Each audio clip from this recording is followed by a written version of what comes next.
ආයුබෝවන් කාලීන ප්‍රවෘත්ති වාර්තාකරණයේ ප්‍රමුඛයා සැමට කලින් සත්‍ය හරියටම කියන සියත මධ්‍යහන ප්‍රවෘත්ති විකාශයයි මේ මම තරණි මේකලා යටිගම්මන අවධානය පුවත් සිරස්තල වෙත කොවිඩ් රෝගීන් වාර්තා වීමේ අඩුවක් දක්නට ලැබුණත් ඉදිරි තත්ත්වය අවදානම් සංචරණ සීමා සහ සෞඛ්‍ය රීති නිසියාකාරයෙන් පිළිපදින්න සෞඛ්‍ය අංශ ජනතාවගෙන් ඉල්ලයි. නාවික හමුදාවෙන් තවත් විශාල මත්ද්‍රව්‍ය වැටලීමක්. කේරළ ගංජා කිලෝ 237කට අධික ප්‍රමාණයක් පේදුරු තුඩුවට උතුරින් වූ මුහුදු ප්‍රදේශයේදී නාවික හමුදාව මහරයට. තමිල් නාඩුවේ ආරක්ෂාව තර කෙරේ. සන්නද්ධ කණ්ඩායමක් ශ්‍රී ලංකාවේ සිට බෝට්ටු මගින් ඉන්දියාවට පැමිණීමේ අවධානමක්. දිවයිනේ පළාත් කිහිපයකට යළිත් වැසි. දිස්ත්‍රික්ක දෙකකට නායාමේ අනතුරු ඇඟවීම් නිකුත් කෙරේ. වසර 12කට පසු ඊශ්‍රායලයේ නෙතන්යාහු පාලනය අවසන් වෙයි. පාලනය සභාග රජයකට නව අගමැති ලෙස නැෆ්තාල් බෙනට් පත් කෙරේ. ජාත්‍යන්තර ක්‍රිකට් කවුන්සිලයේ සදාතනික විශිෂ්ට ක්‍රීඩක ලයිස්තුවට ශ්‍රී ලංකාවේ හිටපු ක්‍රිකට් නායක කුමාර සංගක්කාර නම් කෙරේ. අද ප්‍රථමයේ නවධානීය විදෙස් පුවතක් වෙතයි. ඊශ්‍රායලී නව අග්‍රාමාත්‍යවරයා ලෙස නෆ්තාල් බෙනට් තේරීපත් වී තිබෙනවා. ඒ වසර 12ක බෙන්ජමින් නෙතන්යාහු පාලනය අවසන් කරමින් ඊශ්‍රායලයේ වසර 12ක කාලයක් සඳහා අග්‍රාමාත්‍ය ධූරය හෙබ වූ බෙන්ජමින් නෙතන්යාහු පාලනය මෙවන විට අවසන් වී තිබෙනවා. ඊයේ ඊශ්‍රායල තුළ නව සභාග රජයක් තේරීපත් වීමත් සමගයි. පාර්ලිමේන්තුවේ බහුතර බලයෙන් මෙම සභාග රජය පත් වී තිබෙනවා. විපක්ෂයේ දේශපාලන කණ්ඩායම් 8කින් යුත් සන්ධානය මෙම නව ආණ්ඩුව පිහිටුවා ගනු ලැබුවා. ඒ අනුව ඊශ්‍රායලයේ නව අග්‍රාමාත්‍යවරයා ලෙස දක්ෂිණාංශික යමිනා පක්ෂයේ ප්‍රධානී නැෆ්තාල් බෙනට් ලැපිඩ් තේරීපත් වුණා. ඒ 2023 වසර දක්වායි. ඉන් අනතුරුව තවත් වසර 2ක කාලයක් සඳහා යෂ් ආටිට් පක්ෂයේ නායක යාර් ලැපිඩ් පත්වීමටද නියමිතව තිබෙනවා. 1996 වසරේ සිට 1999 වසර දක්වා පළමු වරට බෙන්ජමින් නෙතන්යාහු ඊශ්‍රායලයේ පාලන බලය හිමි කරගත්තා. ඉන් අනතුරුව 2009 වසරේ සිට ඊශ්‍රායලයේ පාලන බලය හිමි වූයේ බෙන්ජමින් නෙතන්යාහු හටයි. ඊශ්‍රායලයේ පසුගියදා පැවති මැතිවරණයෙන් බෙන්ජමින් නෙතන්යාහු තවත් වසර 12ක් සඳහා සිය පාලන බලය හිමි කරගත්තා. එහෙත් විපක්ෂය චෝදනා කර සිටියේ බෙන්ජමින් නෙතන්යාහු දූෂිත ලෙස මෙවර මැතිවරණය ජයග්‍රහණය කළ බවයි. බෙන්ජමින් නෙතන්යාහු ගනු ලැබූ දැඩි තීන්දුව තීරණ ඔහුගේ පාලනය මෙලෙස අවසන් වීමට හේතුවක් වී ඇති බවයි විදෙස් මාධ්‍ය පවසන්නේ. කෙසේ වෙතත් දේශපාලන විචාරකින් පෙන්වා දෙන්නේ බෙන්ජමින් නෙතන්යාහු සහ නෆ්තාල් අතර පවතින මතවාදයන් වල කිසිදු වෙනසක් දැකිය නොහැකි බවයි. මේ හේතුවෙන් ඊශ්‍රායලයේ පාලන ක්‍රමයේ කිසිදු වෙනසක් ඉදිරියේදී දැකිය නොහැකි වනු ඇති බවද විචාරකීන් වැඩිදුරටත් පෙන්වා දී තිබෙනවා. අවධානීය දේශීය පුවත් වෙතයි.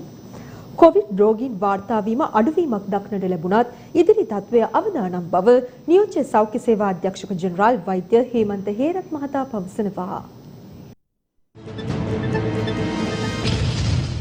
ඊයේ දින සිට මේ දක්වා COVID-19 ආසාදිත රෝගීන් 2361 දෙනෙකු හඳුනා ගැනීමට හැකි වුණා. ඒත් සමග මෙරට සමස්ත COVID-19 නව ආසාදිතයින්ගේ සංඛ්‍යාව 2,23,638ක් දක්වා ඉහළ ගොස් තිබෙනවා. ඒ අතුරින් පුද්ගලයන් 1,88,547 දෙනෙකු මෙවන විට පූර්ණ සුවය ලබා රෝහල් වලින් පිටව ගොස් ඇති අතර තවදුරටත් වෛරසය ආසාදනය වීම හේතුවෙන් රෝහල්ගතව ප්‍රතිකාර ලබන්නේ පුද්ගලයන් 32,955 දෙනෙකු පමණයි.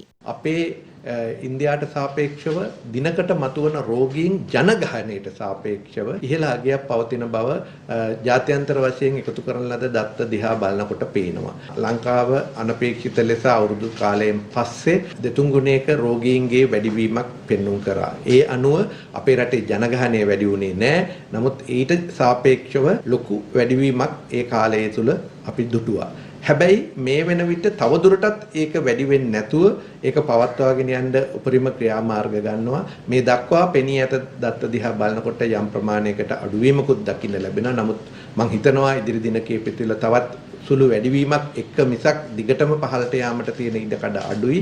නමුත් සංචාරන සීමා සහ අනිකුත් හේතු මත මේ අඩුවීමේ ප්‍රවණතාවය පවත්වාගෙන යන්න පුළුවන් වෙයි කියලා හිතනවා. ඉන්දියාව තුළ මේ මොහොතේදී මතුවුණු රෝගීන් සංඛ්‍යාව ඉතාමත් දැඩි ලෙස අඩු වෙමින් පවතිනවා. මේ අඩුවීම හේතු කොටගෙන ඉන්දියාවේ ජනගහනයට සාපේක්ෂව මේ වෙනකොට හමු වන රෝගීන් සංඛ්‍යාව ලංකාවේ ජනගහනයට සාපේක්ෂව හමු වන රෝගීන් සංඛ්‍යාවට වඩා අඩුයි. අපි අද දින සිට මරණ වාර්තා කරනු ලබන්නේ පසුගිය පැය 48 තුළ සිදුවෙන ඒ දිනේට දිනයක් ඇතුළත සිදුවෙන මරණ සියල්ලම අපි වාර්තා කරන්න දැන් ක්‍රමවේදයක් සකස් කරලා තියෙනවා. එතකොට අපිට පැය 24ත් පැය 48ක් තුළ සිදුවෙන සියලුම මරණ අපි වාර්තා කරන්න කටයුතු කරනවා. මේ අතර කොවිඩ් ප්‍රතිශක්තිකරණ එන්නත් වැඩසටහන අදත් දිවයිනේ දිස්ත්‍රික්ක කිහිපයක ක්‍රියාත්මක වනවා. හංවැල්ල සෞඛ්‍ය වෛද්‍ය නිලධාරී බල ප්‍රදේශයේ කහහේන බොරළුගොඩ මහවිද්‍යාලයේදීද සාමාන්‍ය ජනතාව සඳහා සයිනෝෆාම් එන්නත් දෙවන මාත්‍රාව ලබා දීම මෙලෙස සිදු කෙරුණා. වාද්දුව තල්පිටිය දකුණ ප්‍රදේශයේ ජනතාවට සයිනෝෆාම් එන්නත් දෙවන මාත්‍රාව ලබා දීම අද දින මෙලෙස සිදු වුණා.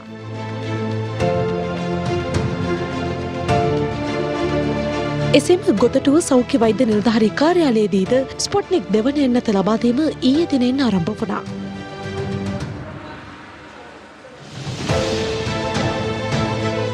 එලෙස දිවයිනේ ප්‍රදේශ කිහිපයකම කොවිඩ් එන්නත් කරන වැඩසටහන මෙලෙස පැවැත්වුණා.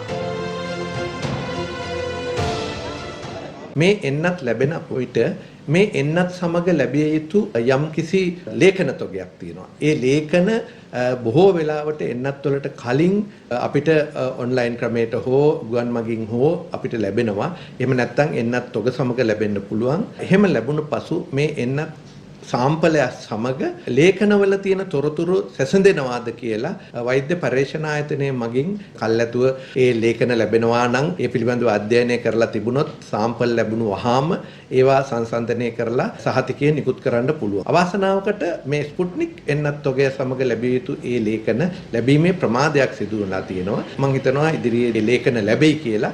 ඒ ලේඛන ලැබුණු වහාම වෛද්‍ය පරීක්ෂණ ආයතන විසින් මේ ලැබුණු එන්නත්වල සාම්පල් සමග ඒක සංසන්දනය කරලා ඒ නිවැරදි එන්නතද ලැබුණේ කියන එක අපිට සහතිකයක් ලබා දුන්නාට පස්සේ තමයි අපිට මේ එන්නත ලබා දෙන්න පුළුවන් ජනතාවගේ ආරක්ෂාව වෙනුවෙන්. කොරෝනා අවධානම හේතුවෙන් ශ්‍රී ලාංකිකයන්ට බහරේන්හි රැකියා බලපත්‍ර ලබා දීම දින නියමයක් නොමැතිව අත්හිටුවා තිබෙනවා. COVID-19 වෛරස් ව්‍යාප්තිය හේතුවෙන් රතු ලයිස්තුගත රටවල පුද්ගලයින්ට මෙම තහනම පනවා ඇති බවයි වාර්තා වුණේ. ඒ අනුව ශ්‍රී ලංකාවට අමතරව ඉන්දියාව, පාකිස්තානය, නේපාලය සහ බංග්ලාදේශය යන රටවල පුද්ගලයින්ටද බහරේන්හි රැකියා බලපත්‍ර ලබා දීම තාවකාලිකව නතර කර දමා තිබෙනවා. කෙසේ වෙතත් අදාළ රතු ලයිස්තුගත රටවල පුද්ගලයින් බහරේන්හි පුරවැසිභාවය ලබා ඇතනම් ඔවුන්ට මෙම තහනම බල නොපාන බව විදේශ මාධ්‍ය වැඩිදුරටත් පෙන්වා දෙනවා. ඇස්ට්‍රසෙනිකා එන්නතේ පළමු මාත්‍රාව ලබාගත් පසු දෙවන මාත්‍රාව වශයෙන් ෆයිසර් එන්නත ලබා ගැනීම ආරක්ෂිත බව ලෝක සෞඛ්‍ය සංවිධානයේ විශේෂඥයින් පෙන්වා දෙනවා. ඔන්ලයින් ක්‍රමයකට පැවති සාකච්ඡාවකට එක්වෙමින් ඔවුන් මේ බව ප්‍රකාශ කළා. ඊට එක්වෙමින් ලෝක සෞඛ්‍ය සංවිධානයේ උපාය මාර්ගික කළමනාකරණය පිළිබඳ ප්‍රධානීවරයා පැවසුවේ එන්නත් මිශ්‍ර කිරීම සහ ගැලපීම ආරක්ෂිත බවයි. කෙසේ වෙතත් ඔවුන් දැනට අනුමත කරන්නේ ඇස්ට්‍රසෙනිකා එන්නත පළමු මාත්‍රාව වශයෙන් ලබාගෙන දෙවන මාත්‍රාව ලෙස ෆයිසර් එන්නත ලබා ගැනීම පමණක් බවද විදේශ වාර්තාවල දැක්වෙනවා. ශ්‍රී ලංකාවේ සිට ආයුධ සන්නද්ධ කණ්ඩායමක් ඉන්දියාවට ඇතුළු වීමට උත්සාහ දරන බවට එරට බුද්ධ්‍යංශවලට අනාවරණය වී තිබෙනවා. ඒත් සමගම තමිල්නාඩු ප්‍රාන්තයේ ආරක්ෂාව තර කර ඇති බවයි එරට මාධ්‍ය වාර්තා කරන්නේ. ඉන්දිය බුද්ධි අංශවලට ලද තොරතුරක් මත එම බුද්ධි අංශ අනාවරණය කරගෙන ඇත්තේ ආයුධ සන්නද්ධ පිරිසක් රැගත් බෝට්ටුවක් ශ්‍රී ලංකාවේ සිට ඉන්දියාවට ඇතුළු වීමට උත්සාහ දරන බවයි. ඒ හේතුවෙන් මේ වන විට තමිල්නාඩු ප්‍රාන්තයේ ආරක්ෂාව තර කර තිබෙන අතර මේ පිළිබඳව එරට මධ්‍යම බුද්ධි අංශය සහ තමිල්නාඩු ප්‍රාන්ත පොලිසිය වැඩි අවධානයක් යොමු කර ඇති බවයි ඉන්දිය මාධ්‍ය වාර්තා කිහිපයක දැක්වෙන්නේ. මේ සම්බන්ධයෙන් ඉන්දිය මධ්‍යම බුද්ධි අංශය පසුගියදා අනතුරු ඇඟවීමක්ද සිදු කර තිබූ අතර ඒ අනුව කන්‍යා කුමාරේ තූත්තුකුඩි රාමේශ්වරම් සහ චෙන්නයි යන නගරවල විශේෂාරක්ෂක වැඩපිළිවෙලක් ක්‍රියාත්මක කර තිබෙනවා. කෙසේ වෙතත් මෙම පුද්ගලයන්ගේ අනන්‍යතාවය හෝ කුමන සංවිධානයක්ද යන්න සම්බන්ධයෙන් මෙතෙක් තහවුරු වී නොමැති බවයි ඉන්දිය මාධ්‍ය වාර්තා පවසන්නේ. කෙසේ නමුත් එම ප්‍රදේශවල ප්‍රධාන මාර්ගවල ආරක්ෂාවට පොලිස් නිලධාරීන් යොදවා ඇති අතර ඉන්දියාවට ඔවුන් ඇතුළු වීම වළක්වා ගැනීම සඳහා වෙරළ ආරක්ෂක මුර සේවයද තර කර තිබෙනවා. GSP සහනය ආරක්ෂා කිරීමට රජය කටයුතු කළ යුතු බව හිටපු අග්‍රාමාත්‍ය එක්සත් ජාතික පක්ෂ නායක රනිල් වික්‍රමසිංහ මහතා පවසනවා.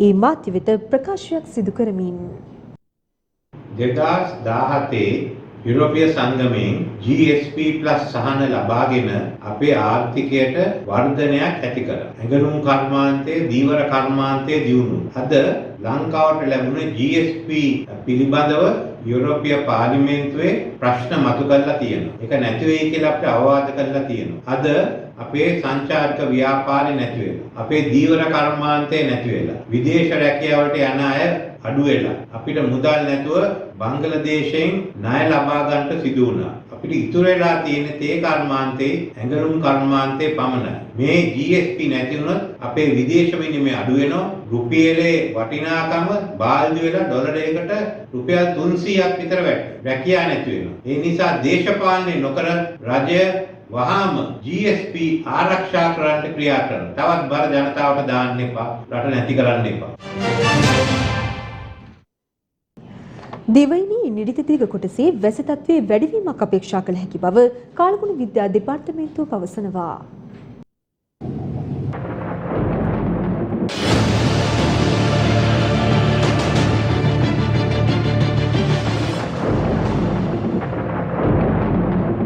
දිවයිනේ සබරගමුව සහ බස්නාහිර පළාත්වල විටින් විට වැසි හෝ ගිගුරුම් සහිත වැසි ඇති විය හැකි බවත් එම ප්‍රදේශවල ඇතැම් ස්ථානවලට මිලිමීටර් 75ක පමණ තරමක තද වැසි ඇති විය හැකි බව කාලගුණ විද්‍යා දෙපාර්තමේන්තුව පවසනවා. එමෙන්ම වයඹ පළාතෙත් ගාල්ල සහ මාතර දිස්ත්‍රික්කවලත් වැසි වාර කිහිපයක් ඇති විය හැකි බවත් එම දෙපාර්තමේන්තුව වැඩිදුරටත් සඳහන් කළා. මධ්‍යම කඳුකරේ බටහිර බැවුම් ප්‍රදේශවලටත් උතුරු මැද සහ වයඹ පළාත්වලටත් හම්බන්තොට සහ ත්‍රිකුණාමලය දිස්ත්‍රික්කවලත් සුළඟේ වේගය පැයට කිලෝමීටර් 30ත් 40ත් පමණ වන අතර විටින් විට පැයට කිලෝමීටර් 50ක් දක්වා වැඩි විය හැකි බවයි කාලගුණ විද්‍යා දෙපාර්තමේන්තුව සඳහන් කළේ.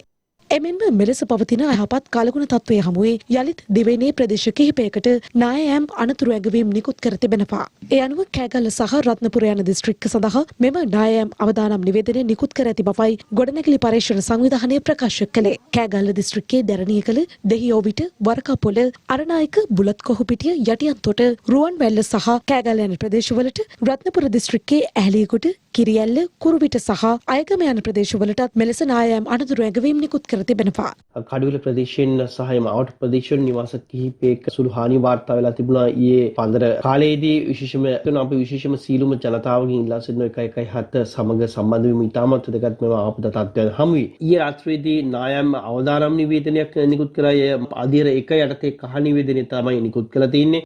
මේ අතර පවතින වැසි සහිත අයහපත් කාලගුණ තත්ත්වයේ හමුවේ නැවතත් රත්නපුර නගරයේ ආශ්‍රිත ප්‍රදේශ කිහිපයකට සුළු ගංවතුර තත්ත්වයක් හටගෙන තිබුණේ මේ අයුරින්.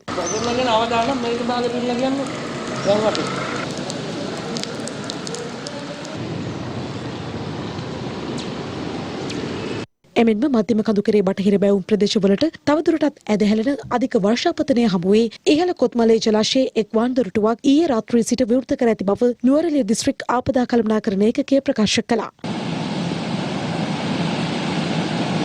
එමෙන්ම තවදුරටත් එම ජල පෝෂක ප්‍රදේශවලට තද වැසි ඇදහැළුණහොත් සෙසු වාන්දොරටුද ස්වයංක්‍රීයව විවෘත වන බැවින් කොත්මලේ ඔය දෙපස පදිංචිකරුවන් සැලකිලිමත්ව සිටින ලෙසයි ජලාශ බහර ඉංජිනේරුවන් ප්‍රකාශ කළේ.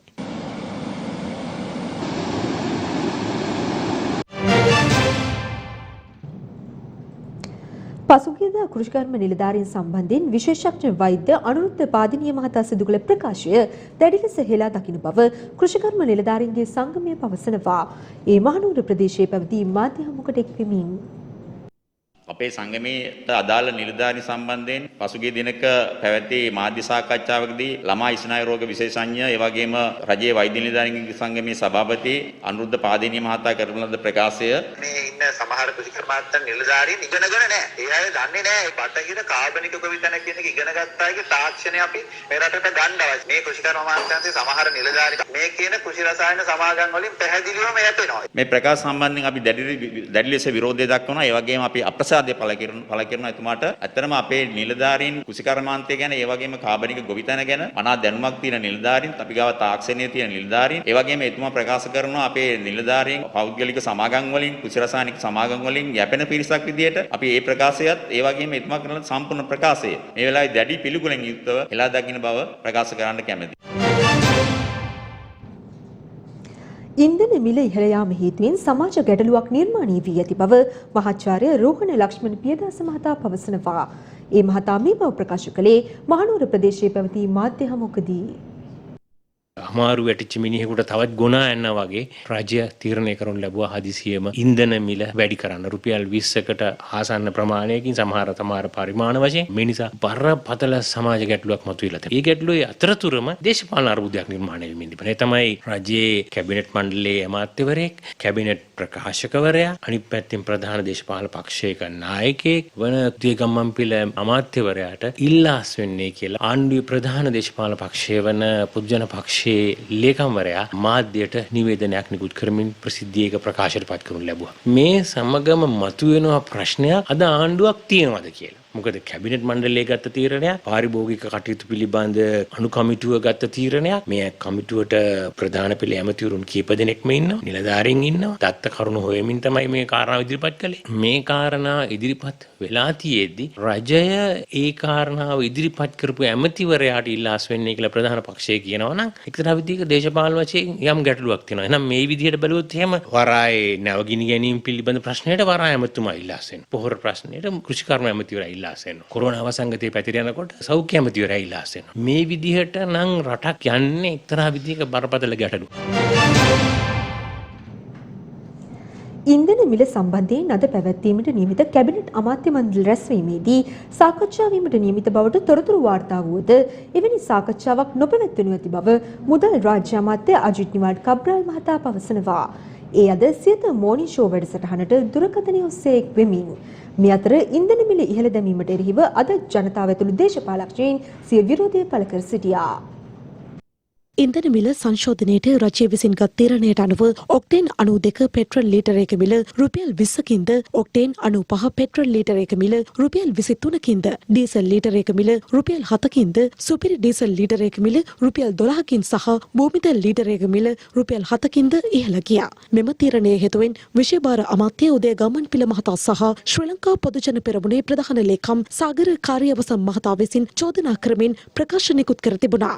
කෙසේ වෙතත් මේ පිළිබඳ නිවේදනයක් නිකුත් කරමින් ජනාධිපති මාධ්‍යංශය සඳහන් කර සිටියේ ඉන්ධන මිල ඉහළ දැමීම දේශීය ආර්ථිකය ශක්තිමත් කරන පොදු වැඩපිළිවෙලක එක් ප්‍රධාන සාධකයක් බවයි. මේ අතර ඉන්ධන මිල ඉහළ දැමීම සම්බන්ධයෙන් විරෝධය පළ කරමින් විපක්ෂ නායක සජිත් ප්‍රේමදාස මහතාද ලිපියක් යොමු කර තිබුණා. මේ අතර අද යටියන්තොට ප්‍රදේශයේ ඉන්ධන මිල ඉහළ යාමට එරෙහිව ජනතාව විසින් විරෝධතා ව්‍යාපාරයක් දියත් කර තිබුණා. කෙසේ වෙතත් ඉන්ධන මිල ඉහළ දැමීම සම්බන්ධයෙන් අපිට මතකයි අපේ රජයේ තියෙන අවස්ථාවේදී රුපියල් 4කින් ඉන්ධන මිල වැඩි කෙරුවයි කියලා වර්තමාන අමාත්‍ය මණ්ඩලය අයත් එදා පාර්ලිමේන්තුවට පාපැදියෙන් ආවා. ඒ වගේම තිරික්කලෙන් ඇවිල්ලා ඒකට විරෝධය දැක්වුවා. දැන් ජනතාවට හොඳටම සැපයි කියලා තමයි අපිට මේ අවස්ථාවේදී කියන්න තියෙන්නේ. ඉන්ධන මිල වැඩි කිරීම ජනතා විරෝධී ආපස්සට හරවන්න අද මේක නාට්‍යයක් එහෙම නැත්නම් සංදර්ශනයක් කරගන්න අවශ්‍ය කටයුතු කරලා තියෙනවා. අපේ රටේ ජනතාව ගුණාට අන්දන්න සූදානම් වෙන්න එපා. අවුරුදු දෙකක් වෙනවා මේ ආණ්ඩුව දැන් බලයටපත් වෙලා. මේ අවුරුදු දෙකේම රජය විසින් ජනතාවගේ පැත්තෙන් කිසිම දෙයක් කෙරුවේ නැහැ. ඒ නිසා අපි රජයෙන් ඉල්ලා හිටින්න කැමති තමුන්නාසලා කරුණා කරලා මේ රජය සජිත් ප්‍රේමදාස මැතිතුමාට බාර දීලා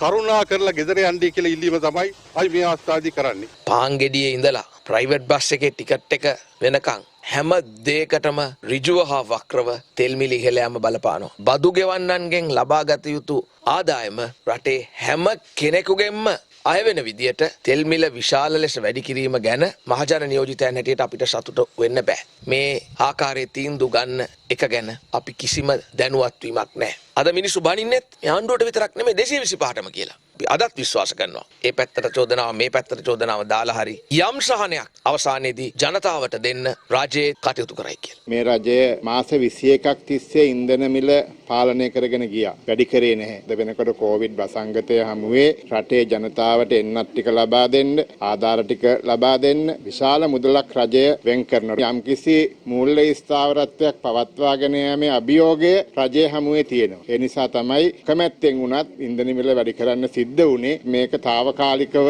වෙච්ච දෙයක් විදිහට තමයි අපි දකින්නේ. මේ මූල්‍ය ස්ථාවරය යහපත් වූ විගස නැවත මේ ඉන්ධන මිල අඩු කරලා ජනතාවට සහන ලබා දීමට රජය බලාපොරොත්තු වෙමින් සිටිනවා. මේ රංගන රංගපෑම අනේ ජනතාව අතරමං කිරීමට යන රංගපෑම. උදේ ගම්මන් පිළ සාගර කාර්යවසම් මේ දෙන්නාම ඇවිල්ලා නළු නිලියෝ වගේ ලස්සනට රංගපාන්න මේ අය දන්නවා. අද වෙන විට ජනතාව හිතන් හිටියේ කොරෝනා වෛරසය නිසා ජනතාවට සහන දෙයි කියලා. නමුත් හිටි හැටියේම මේ කට්ටිය ඔක්කොම මේක රාසි වෙලා කැබිනට් තීරණයක් අරගෙන ලහියේ තෙල් ඉහළ දැම්මා. අහිංසක දුප්පත් මිනිස්සු කොහොමද ජීවත් වෙන්නේ? මේ කරපු වැඩේ හරිම අසික්කිතයි කුජීතයි. මුදල් රාජ්‍ය අමාත්‍ය අජිත් නිවාඩ් කබ්‍රල් මහතා අද සියත මොර්නින් ෂෝ වැඩසටහනට දුරකථනය ඔස්සේ සම්බන්ධ වෙමින් මෙලෙස අදහස් පළ කළා. දැන් තෙල් මිල වැඩි වෙනවා අඩු වෙනවා එක දේවල් සිදු වුණාට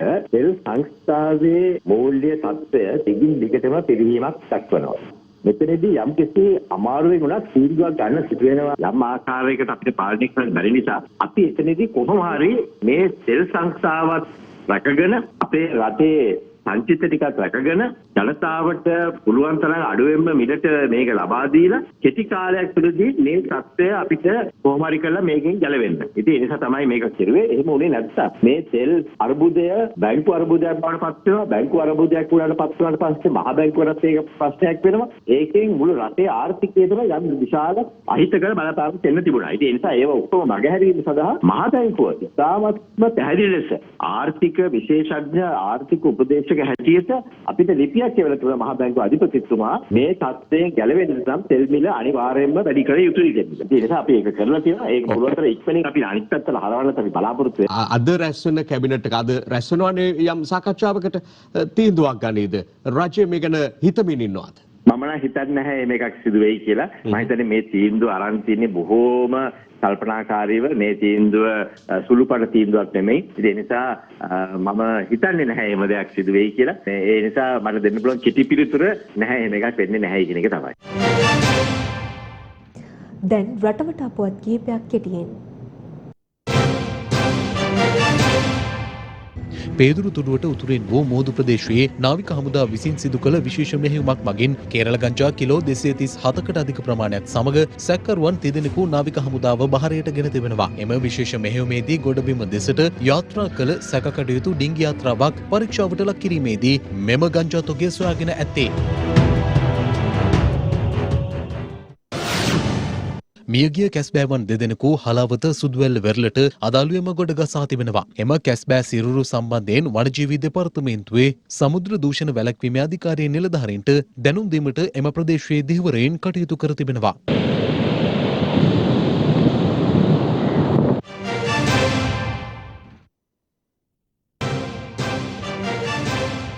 අවධානය ක්‍රීඩා පුවතක් වෙතයි. අන්තර්ජාතික ක්‍රිකට් කවුන්සිලය විසින් සදාතනික ක්‍රිකට් ක්‍රීඩක නාමාවලියට ශ්‍රී ලංකාවේ හිටපු විශිෂ්ට ක්‍රිකට් නායකයෙකු වන කුමාර සංගක්කාර මහතාගේ නම ඇතුළත් කර තිබෙනවා. අන්තර්ජාතික ක්‍රිකට් කවුන්සිලය විසින් සදාතනික ක්‍රිකට් ක්‍රීඩක ලැයිස්තුව සඳහා ශ්‍රී ලංකාවෙන් බිහි වූ විශිෂ්ට ක්‍රීඩකයෙකු වන කුමාර් සංගක්කාරගේ නම ඇතුළත් කර තිබෙනවා. ලබන 18 වනදා ආරම්භ වන ලෝක ටෙස්ට් සුරතාවේ අවසන් තරගයට සමකාමීව මෙම සදාතනික ලැයිස්තුව එම ක්‍රිකට් කවුන්සිලය විසින් ඊයේ එළි දක්වනු ලැබුවා.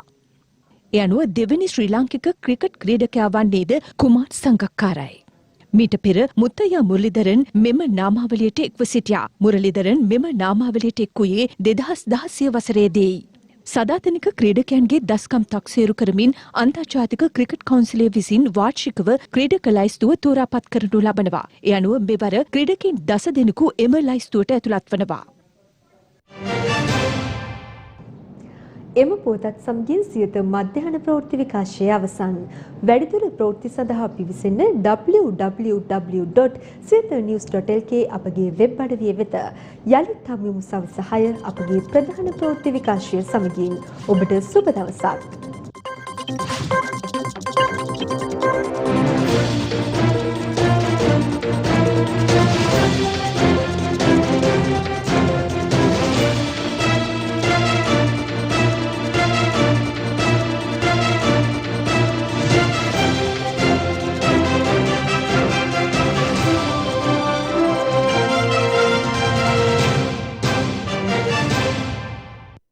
දිනපතා අලුත් වීඩියෝ සහ ප්‍රවෘත්ති නැරඹීමට ඉහත බටන් එක ක්ලික් කර සියත TV සබ්ස්ක්‍රයිබ් කරන්න.